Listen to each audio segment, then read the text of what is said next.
नमस्कार, मैं हूँ राज माहुर। आप देख रहे हैं द डायलॉग। सलीले हंस हंसे कमलम, कमले तिष्ठति सरस्वती। यानी सलिल अर्थात जल में हंस है, हंस में कमल है और कमल में ज्ञान की देवी सरस्वती हैं। कमल पर विराजती श्वेतांबरी सरस्वती खूबसूरत लगती हैं, आनंदित भी करती हैं। सरस्वती का प्यारा कमल आजकल मणिपुर में गजब ढा रहा है।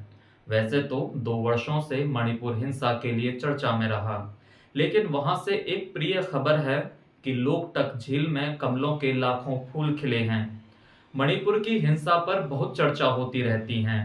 फिलहाल हम लोग कमल की बातें करेंगे। लोकटक झील 40 वर्ग किलोमीटर की है और कमल के फूलों से भरी है। पूरी झील में तैरती झाड़ियां और मिट्टी है। इस झील से 45 गांवों को रोजगार मिला है। कमल के फूल और उसके तने से आधारित उद्योग खड़े किए गए हैं। इससे एक बड़ा फायदा यह हुआ है कि मछलियों की संख्या में भी अभूतपूर्व रूप से बढ़ोतरी हुई है।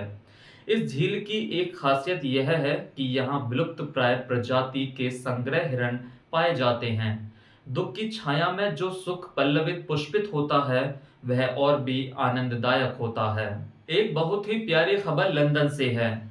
वहां बुजुर्गों के लिए पीएम फार्मेसी खुली है। यहाँ उदासी और अकेलेपन का इलाज कविताओं से होता है।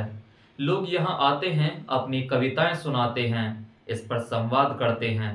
इसके संस्थापक देव अल्मा कहती हैं कि कविता एक ऐसी कला है जो मन की सर्वोच्च अवस्था में विकसित होती है, फिर चाहे वह अवस्था खुशी हो या फिर दुख, उदासी, दर्द की हो। ये कविताएं बुजुर्गों को मानसिक पीड़ा से उभार सकती हैं। कविता के अलावा यहाँ दर्शन और मनोविज्ञान की किताबें भी पढ़ी जाती हैं। कमल के सौंदर्य और कविता के सौंदर्य में अभूतपूर्व संगम है। कमल तो मन को मोहता है और उसे उदासत्त बनाता है, वैसे ही कविताएं मन को विस्तार देती हैं और वासनाओं से मुक्त कर उदार बनाती हैं। मणिपुर की हिंसा को राजनेता दूर नहीं कर सकते। मैतेई और कुकी समूहों को उदार बनाकर ही मणिपुर में सद्भाव ला सकते हैं।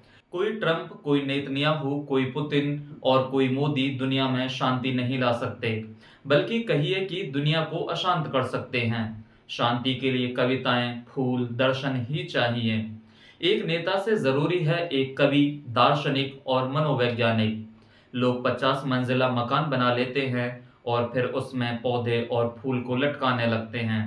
प्रकृति उसे चाहिए, क्योंकि उसका जन्म प्रकृति से हुआ है और मृत्यु के बाद भी उसी प्रकृति में मिल जाना है।